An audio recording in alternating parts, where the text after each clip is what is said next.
દેવભૂમિ દ્વારકામાં વેપારી પર હુમલો કરવાનો મામલો સામે આવ્યો તો શાકભાજી લેવા આવેલા ગ્રાહકે હુમલો કર્યો અને ખંભાળિયામાં માર્કેટ યાર્ડનો બનાવ સામે આવ્યો છે। શાકભાજીની ખરીદીમાં રકઝક બાદ હુમલો કરવામાં આવ્યો હતો। સામાન્ય બોલાચાલી બાદ મામલો ઉગ્ર બન્યો હતો તો સમગ્ર ઘટનાના સીસીટીવી ફૂટેજ પણ સામે આવ્યા છે। તો શાકભાજીની ખરીદી કરવા આવેલ ગ્રાહક દ્વારા હુમલો કરવામાં આવ્યો હતો। પહેલા રકઝક સર્જાઈ અને ત્યારબાદ આ જે ગ્રાહક છે તેના દ્વારા હુમલો કરી દેવામાં આવ્યો છે। ખંભાળિયા માર્કેટ યાર્ડના આ દ્રશ્યો સામે આવ્યા છે કે જ્યાં શાકભાજી ખરીદવા આવતા સમયે આ જે માથાકૂટ છે તે સર્જાઈ હતી। બંને વિસ્તારના આ દ્રશ્યો સામે આવ્યા છે। એક તરફ સુરતની ઘટના, બીજી તરફ દ્વારકાની એ ઘટના। સુરતમાં વેપારી પર હુમલો કરવામાં આવે છે, જે અસામાજિક તત્વો હતા તેમના દ્વારા હુમલો કરવામાં આવે છે। બીજી તરફ દ્વારકાના એ દ્રશ્યો કે જ્યાં ગ્રાહક શાકભાજી લેવા માટે આવે છે અને શાકભાજી લેતી વખતે રકઝક થતા ગ્રાહક દ્વારા વેપારી પર હુમલો કરી દેવામાં આવે છે।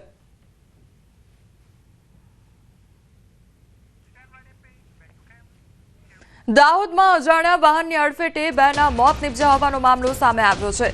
ભીટોડી ગામે હાઈવે પર અકસ્માત સર્જાયો તો બાઇક પર સવાર બેના મોત નીપજ્યા છે। એક સારવાર હેઠળ છે। અકસ્માતમાં એક વ્યક્તિનું સ્થળ પર જ મોત નીપજ્યું છે। એક વ્યક્તિનું સારવાર દરમિયાન મોત નીપજ્યું છે તો ઘટનાને લઈને પરિવારમાં લોકોમાં ગમગીની છવાઈ ગઈ છે। મૃતદેહને હોસ્પિટલ ખાતે લઈ જવામાં આવ્યા તો પોલીસ ઘટનાસ્થળે પહોંચી વધુ કાર્યવાહી હાથ ધરી છે। સંવાદદાતા સૌરભ અમારી સાથે જોડાઈ ગયા છે। સૌરભ, અકસ્માતની આ ઘટના સર્જાઈ છે, હાલ શું પરિસ્થિતિ? બિલકુલ કહી શકાય કે દાહોદના જે ભીટોડી અમદાવાદ ઇન્દોર હાઈવે છે ત્યાં હિટ એન્ડ રનની ઘટના બની હતી, જેમાં એક અજાણ્યા વાહન ચાલકે બાઇકને અડફેટે લેતા ત્યાં અકસ્માત સર્જાયો હતો અને બાઇકને જે અકસ્માત સર્જાયો હતો તેમાં બે વ્યક્તિના મોત નીપજ્યા હતા અને એક વ્યક્તિ ગંભીર રીતે ઇજાગ્રસ્ત થયો છે। ભીટોડી હાઈવે પરથી પસાર થતી વખતે જે બાઇક પર સવાર 3 વ્યક્તિઓ હતા અને ત્યાં અજાણ્યા વાહને તે બાઇકને ટક્કર મારતા એક વ્યક્તિનું ઘટના સ્થળે મોત નીપજ્યું હતું અને બે વ્યક્તિને સારવાર અર્થે ખસેડવામાં આવ્યા હતા, જ્યાં એક જે યુવક છે તેનું સારવાર દરમિયાન મોત નીપજ્યું હતું અને એક હાલ સારવાર હેઠળ છે। જો કે કહી શકાય કે હાલ મૃતદેહને પીએમ અર્થે હોસ્પિટલ ખાતે લઈ જવામાં આવ્યા છે અને પોલીસ દ્વારા વધુ તપાસ હાથ ધરવામાં આવી છે। જી સૌરભ, સમગ્ર માહિતી બદલ આપનો આભાર।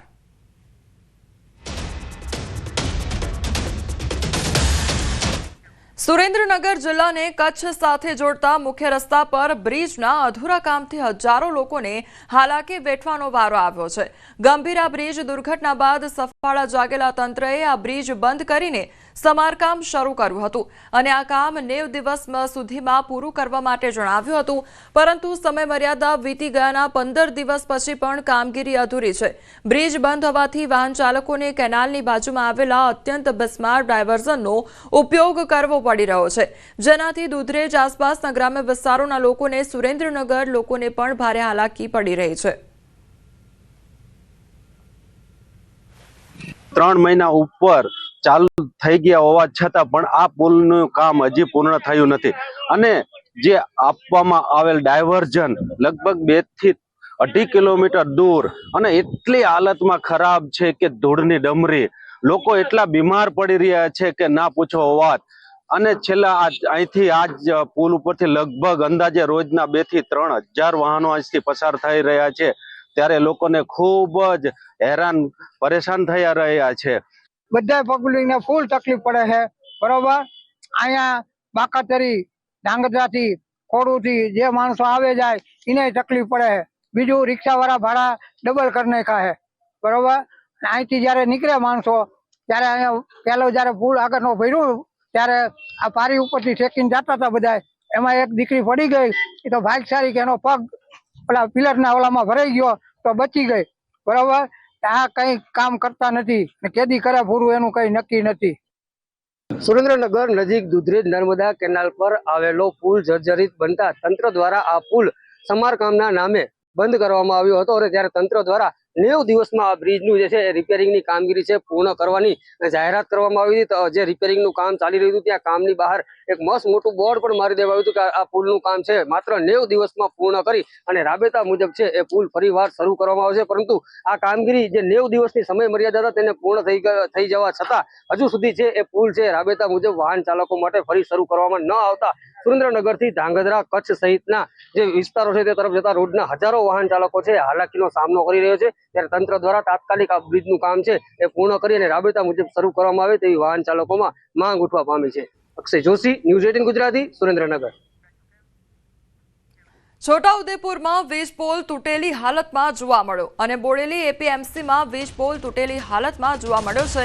તો વીજ પોલ નમી પડતા અવરજવર કરતા લોકો માટે જોખમ સાબિત થઈ રહ્યું છે. રવિવારી હાટ બજારને લઈ એપીએમસીમાં લોકોની અવરજવર જોવા મળતી હોય છે, તો જર્જરિત વીજ પોલને નવો નાખવામાં આવે તે પણ જરૂરી બની ગયું છે, કારણ કે ત્યાંથી મોટી સંખ્યામાં લોકો પસાર પણ થતા હોય છે. સંવાદદાતા સહેજબ અમારી સાથે જોડાઈ ગયા છે. સહેજબ, વીજ પોલ આખો નમી ગયો છે તે પ્રકારની ઘટના જોવા મળી રહી છે. શું કામગીરી કોઈ પણ પ્રકારની નથી થઈ રહી? જી કોમલ, ખાસ કરીને બોડેલી જે ગામ છે તેનું એપીએમસી જે આવેલું છે, જે એપીએમસી ના સેન્ટરની અંદર જ એક વીજ પોલ જે છે તે નમી પડ્યો છે અને વચ્ચેથી તૂટી ગયો છે. એટલે જે એની ઉપર જે વાયર જે જાય છે તેઓ જ નીચે નમી ગયા છે, એટલે લોકોને અવર જવર માટે હાલાકી પણ પડી રહી છે.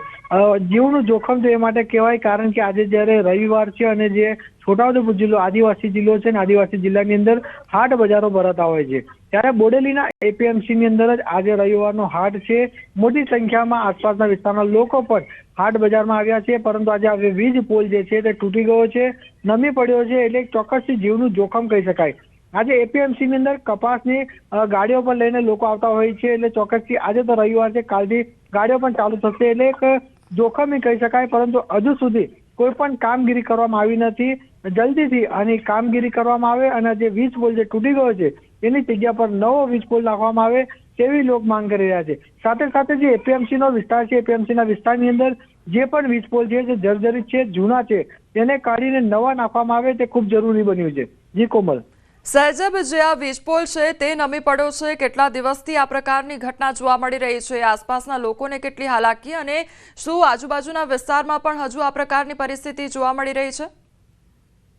ખાસ કરીને કોમલ, જે આજે એપીએમસી ની અંદર જે વીજ પોલ જે છે તે ગઈકાલથી નમી પડ્યો છે, તૂટી ગયો છે, તેની રજૂઆત પણ એપીએમસી દ્વારા કરવામાં આવી છે, પરંતુ એમજીવીસીએલ જે છે હજુ સુધી ત્યાં પહોંચ્યું નથી અને આ વીજ પોલ જે છે તેને ત્યાંથી ખસેડવામાં આવ્યો નથી અને નવો પોલ મૂકવામાં આવ્યો નથી. એટલે આસપાસના વિસ્તારના લોકો તો સહિત એની સાથે આજે જે રવિવાર છે ને હાટ બજારની અંદર મોટી સંખ્યામાં લોકો જે આવતા હોય છે, એટલે જીવનું જોખમ તો કહી શકાય. અને આ જે પ્રમાણે એમજીવીસીએલ ના જે વીજ પોલ જે છે તે જૂના હોય, જર્જરિત હોય, તેને એક લાકડાનો થંભ હોય કે લોખંડના પાઇપ હોય તેના વડે જે મૂકવામાં આવે છે, ખરેખર એક જીવના જોખમ કહી શકાય. તેને હટાવી દેવામાં આવે અને નવા પોલ મૂકવામાં આવે તે ખૂબ જરૂરી છે. જી કોમલ. જી સહેજબ, સમગ્ર માહિતી બદલ આપનો આભાર. જૂનાગઢના રહેણાંક વિસ્તારમાં દીપડાના આટાફેરાથી રહીશોમાં ભારે ફફડાટ ફેલાયો છે. મધુરમના મંગલધામ 3 વિસ્તારમાં ફરી દીપડો દેખાયો, તો થોડા દિવસ પહેલા દીપડાએ શ્વાનનો શિકાર કર્યો હતો. ગત મોડી રાત્રે શિકારની શોધમાં આવી ચડ્યો દીપડો અને દીપડાની અવરજવરથી લોકોમાં ભયનો માહોલ સર્જાયો છે.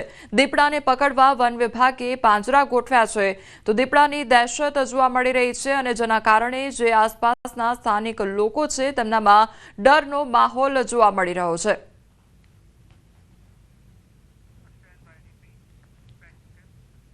આ તરફ ગીર સોમનાથમાં 4 પગનો આતંક યથાવત જોવા મળી રહ્યો છે.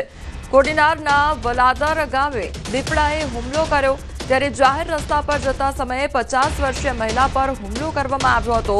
દીપડાએ હુમલો કરતા મહિલા ઇજાગ્રસ્ત થયા છે, તો ઇજાગ્રસ્ત થતા મહિલાને સારવાર અર્થે હોસ્પિટલ ખસેડવામાં આવ્યા છે. વન વિભાગની ટીમ ઘટના સ્થળે પહોંચી આવી હતી. સતત વન્ય પ્રાણીઓના હુમલાને લઈને ગ્રામજનોમાં ભયનો માહોલ સર્જાયો છે. ગ્રામજનોએ દીપડાને પાંજરે પૂરવાની માંગ પણ કરી છે. તે 25-30 ફૂટ સેટો વારંવાર દોડીને સોટી ગયો દીપડો સીધો સાથીએ ને 2 ઠેકાણે 3 ઠેકાણે નોર માર્યો. એક ભાઈની ગાડી પાછળ હતી, એમાં બાઈ તમારા ઘરેથી બાઈ બસી ગઈ. નકર વારંવાર પિંજરું મૂકે એટલે એ મુરગીના પીસડા નાખીને અહીંયા મૂકે. તો અમારે ઘરે રહેવું કે ન રહેવું? રસ્તો એટલે એ બેન મારી આગળ આવેલા જતા હતા, એટલામાં દિવાલ ઠેકીને દીપડો બરોબર એને ડોક પાછળ ચોટી ગયો ને હું રાડોરાડ થયો, એટલામાં એ દીપડો મૂકીને વયો ગયો. અમે તો રજૂઆત એટલી કરીએ જંગલ ખાતામાં કે આ જે તમારા રમકડા છે એને તમે તમારા પાંજરાઓમાં રાખો અથવા અન્ય જગ્યાએ ખસેડો.